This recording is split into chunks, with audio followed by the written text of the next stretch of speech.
Bonjour tout le monde, c'est Maud, je vous retrouve pour une nouvelle vidéo dans laquelle je vais vous présenter ma palle pour le mois de la fantaisie qui se déroule en mai, qui est organisé par Piketty Bookin. Donc du 1er mai au 31 mai, voilà, nous lirons de la fantaisie. Alors vu mon rythme de lecture qui va être proche de pas grand chose, ne vous attendez pas à ce que je lise tous ces livres, simplement j'ai voulu quand même mettre un livre dans chaque catégorie, histoire de me dire que... me laisser le choix.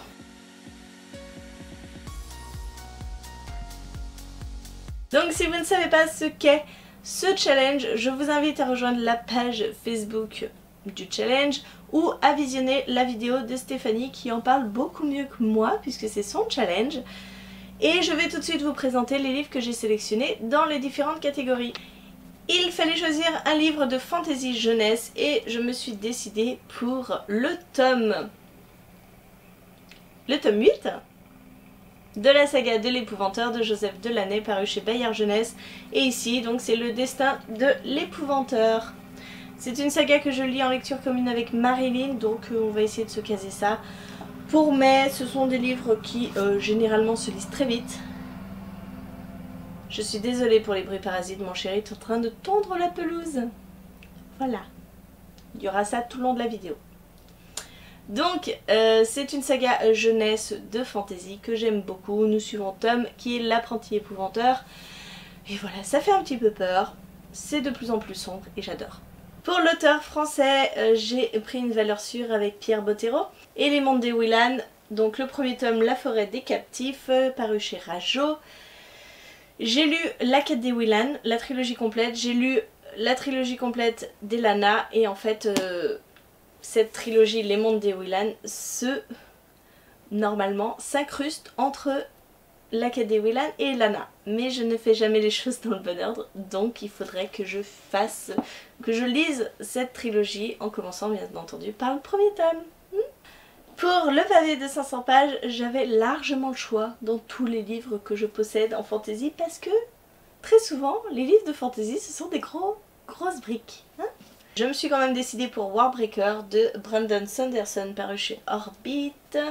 Voilà, c'est une belle bricasse. 2. Je crois qu'on dépasse pas de beaucoup le 500.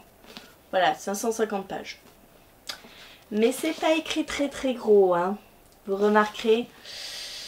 J'avais lu l'année dernière pour le mois de la fantaisie d'ailleurs le premier tome d'Elantris. Depuis je l'ai terminé, j'ai adoré La Plume de Brandon Sanderson. C'est pourquoi j'aimerais me tourner vers Warbreaker et le lire et continuer à découvrir cet auteur qui est très connu dans le monde de la fantaisie. Pour les livres qui font partie d'une saga, j'ai décidé de lire La Reine du Tirling de Erika Johnson paru chez J.C. Lattès. Voilà, depuis le temps que Stéphanie nous parle de cette saga, il était temps que je la commence. C'est aussi un bon petit pavé de plus de 500 pages. Quand je vous dis que ça fait rarement moins de 500 pages, 510 pages. J'ai hâte, j'ai vraiment hâte. C'est écrit bien plus gros hein, que l'autre. Mais j'ai vraiment envie de le lire au mois de mai celui-ci. Et de vous en parler. Pour le livre qui me fait peur, il s'agit d'une intégrale avec La Porte du Chaos de Lewis Cooper, paru chez Brajlon. Parce qu'en fait, cette intégrale, donc de 3 tomes, cette trilogie, est la suite d'une autre trilogie qui est Le Maître du Temps, que j'avais adoré. Qui est une des premières trilogies qui m'a fait connaître la fantaisie, que j'avais adoré. Et ce livre-ci, c'est la suite. Je ne sais pas si c'est vraiment la suite directe, mais il me fait peur parce que j'ai peur de ne pas retrouver l'engouement que j'avais eu pour la première trilogie. Là encore, il fait 800 pages, quoi. C'est une intégrale en même temps, c'est écrit tout petit. Je pense me lire le premier tome et puis voir ensuite comment ça se passe. Pour le livre dont le personnage principal est une femme, j'ai choisi Shades of Shadows de V.E. Schwab, paru chez Lumen. C'est le tome 2 de Shade of Magic. Dedans, nous avons Lila, qui fait partie du duo de personnage principal. Donc, il rentre parfaitement dans cet item. Voilà. encore une fois, c'est un livre qui fait 630 pages. Ah, au secours! Pour le livre avec un auteur étranger, j'ai choisi Arena 13 de Joseph Delaney, paru chez le livre de poche. C'est le premier tome d'un roman de fantasy. C'est pour la jeunesse, donc j'espère que celui-là se lira vite par rapport aux autres qui sont énormes et balèzes.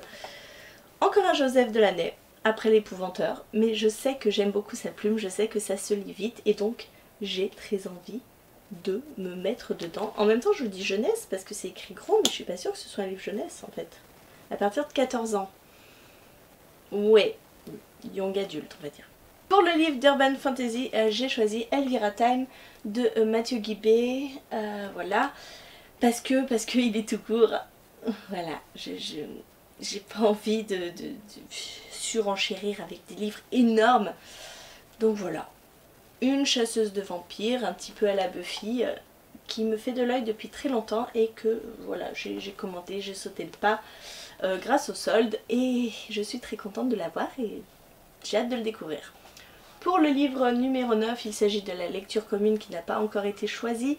Ça se passe entre 3 livres, dont un que j'ai. Donc j'aimerais bien en fait que celui-ci soit choisi. Et donc il s'agit de Druide d'Olivier Perru. Je ne l'ai pas, je ne sais pas où il est. Pour être très honnête avec vous, il est quelque part dans ma palle, perdu au milieu de ma palle. Donc je ne le sors pas puisque je ne sais pas si ça va être celui-ci. Donc voilà. Et le livre qui me fait le plus envie, il s'agit de l'héritage des Darceurs, le tome 1 de Marie Caillet, L'Envol, paru chez Michel Lafon Poche parce que c'est une auteure que j'ai découverte grâce aux Rumeurs d'Issard et que j'ai très envie de découvrir dans sa première trilogie. Nous sommes dans un monde de fantasy, donc tout est bon, tout est ok et c'est un livre jeunesse. Voilà. Je me suis rabattue sur les livres jeunesse à la fin parce que ma palle de livres adultes me faisait peur. Voilà, je vous ai présenté les 10 livres qui sont potentiellement dans ma palle, sachant que très certainement je vais pouvoir faire beaucoup de modifications. Parce que j'ai un large choix de livres en fantasy.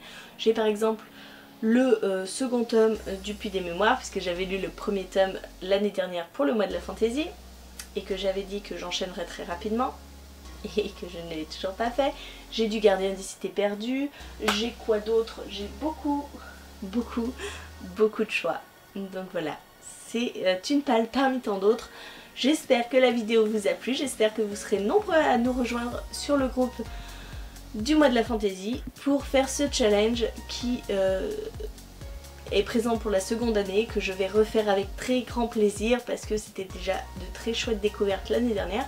Et voilà, n'hésitez pas à me dire en commentaire ce que vous allez lire si vous participez à ce mois de la fantasy.